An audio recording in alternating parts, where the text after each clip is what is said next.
ৰাইজ কি খবৰ সকলোকে স্বাগতম জনাইছোঁ পুনৰবাৰ এটি নতুন ভিডিঅ'লৈ। আজি আচলতে পোৱালিকেইটাক লৈ পেলাই আহিছোঁ ডক্টৰক দেখুৱাবৰ কাৰণে। তাহাঁতৰ কৈছিলোঁ নহয় আগৰ ভিডিঅ'টোত গাটো ইমান ভাল নাছিলে, এতিয়া ভাল হয় যদিও অকণমান দেখুৱাই নিয়াটো ভাল, কাৰণ এতিয়া সৰু সৰু ল'ৰা ছোৱালীবোৰৰ ইমান বেছি গা বেয়া হৈছে। সৰুবোৰৰ নহ'ব কিয়, আমাৰ এই ডাঙৰেই অৱস্থা নাই। মোৰ মাত সুধিছে নহয়, অৱস্থা নাই চবৰে হৈছে আচলতে পানী লগাটো, কাৰণ এতিয়া ঠাণ্ডালৈ আহিছে যিহেতু গৰমৰ পৰা পতককৈ। কিন্তু আমাৰ উৎপাতটো কমা নাই। জানহঁতৰ দেখিছে নহয় বহুত বেছি উৎপাত তাত গৈও, বাকী অকণমান ইয়াক খেলি মেলিও লৈছে।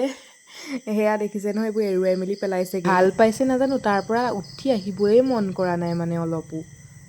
তাকে সেইটো কাৰণে এনেকুৱা এখন যাওঁতে কিনি নিম বুলিয়ে কৈছে বাৰু।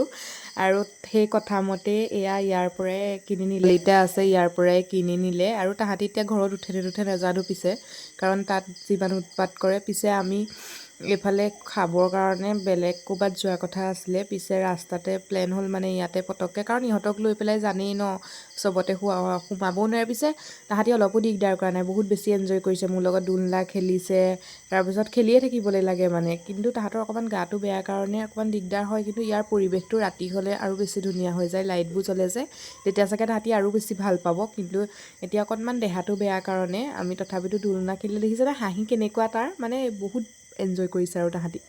আমি ইয়াত খাবলৈ অহা কথা নাছিলে, বেলেগত খোৱাৰ কথাহে আছিলে। পিছে আমি ইয়াতে সোমাবলগীয়া হ'ল আৰু পটককেনে। বাৰু যিয়ে নহওক খানাটো ভালেই বাৰু দেই, ভালেই লাগিলে, খালোঁ ধুনীয়াকৈ। অকণমান আপোনালোককো দেখুৱাই দিছোঁ। তাইহে খালি আমাৰ একোৱেই নাখায়, তাহাঁতি একো খাবলৈই মন নকৰে, গা বেয়া কাৰণে নে কি নাজানো। আগৰ পৰাও খুব কম খায়, কিন্তু এতিয়া গা বেয়া হ'লত যে একেবাৰেই তাহাঁতি বাদ দিলে।